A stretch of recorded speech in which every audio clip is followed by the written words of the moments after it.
Detective Emily Watson had seen many strange cases in her career, but this one was different.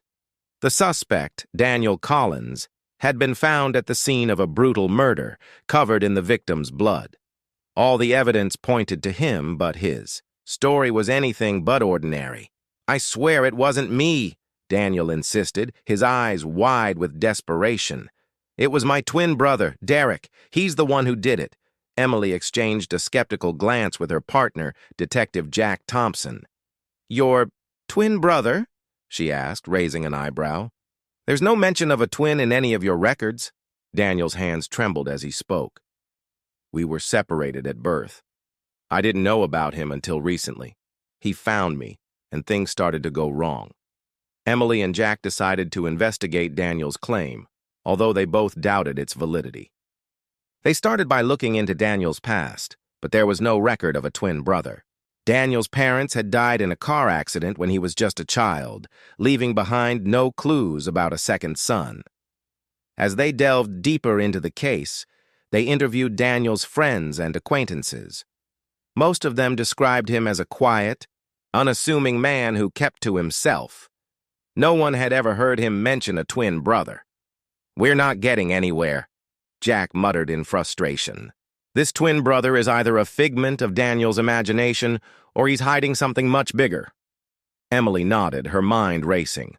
"We need to talk to Daniel again. Maybe there's something he's not telling us." Back in the interrogation room, Emily faced Daniel with a steely gaze. "Daniel, we need the truth. If your brother is real, we need to find him before he hurts anyone else." Daniel's eyes darted around the room, his anxiety palpable. "I'm telling the truth. Derek is real. He looks just like me, but he's different. He's dangerous." "Different how?" Jack asked, leaning forward. Daniel hesitated, his voice trembling. "He's violent. When he found me, he said he wanted to get back at the world for what happened to us. He made me watch as he killed people." Emily's heart pounded as she listened to Daniel's story. It was hard to believe, but something about his fear seemed genuine. "If Derek is real, we need to find him. Can you tell us where he might be?" Daniel shook his head, tears streaming down his face. "I don't know. He just shows up whenever he wants. I can't control him." As the days passed, Emily and Jack continued their investigation, but they found no trace of Derek. It was as if he had vanished into thin air. Frustration mounted and the case grew colder. One evening, Emily was going through Daniel's files when she noticed something odd. In several of the crime scene photos, there were subtle differences in the way the victims were positioned. It was almost as if two different people had been involved in the killings. "Jack, look at this," Emily said, showing him the photos. "What if Daniel really does have a twin? What if they're working together?" Jack frowned, studying the photos. "It's possible, but we need more proof." Emily's mind raced as she considered the possibilities. "I have an idea. What if we put Daniel under hypnosis? Maybe it can help him remember more about Derek." Reluctantly, Daniel agreed to the hypnosis session. Under the guidance of a skilled therapist, he relaxed and allowed his mind to drift. Emily and Jack watched as Daniel's face contorted with fear and pain. "Tell us about Derek," the therapist coaxed gently. Daniel's voice was strained as he spoke. "He's angry. He wants revenge. He says we were abandoned, left to suffer." "Where is he now?" the therapist asked. Daniel's eyes flickered beneath his closed lids. "I don't know. He comes and goes. Sometimes I can feel him inside me, pushing me to do things." Emily's blood ran cold as she realized the truth.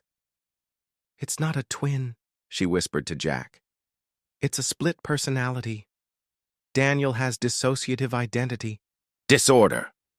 Jack's eyes widened in shock. "That means Derek is a part of Daniel. He's not real." Emily nodded, her heart heavy with the weight of the revelation. "We need to get Daniel the help he needs before it's too late." In the days that followed, Daniel was placed under psychiatric care. The therapist worked tirelessly to help him understand. and control his fractured identity. Gradually, Daniel began to accept that Derek was a manifestation of his trauma and anger, a part of himself that he needed to confront. As the therapy progressed, Emily and Jack continued to support Daniel, ensuring that he had the resources he needed to heal.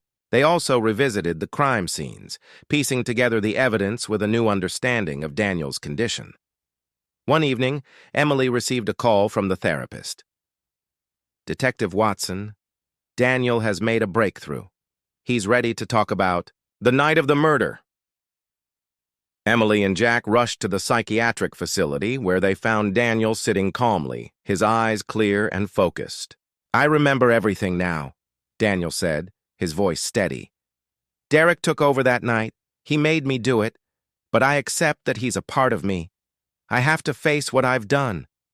Emily felt a surge of empathy for Daniel.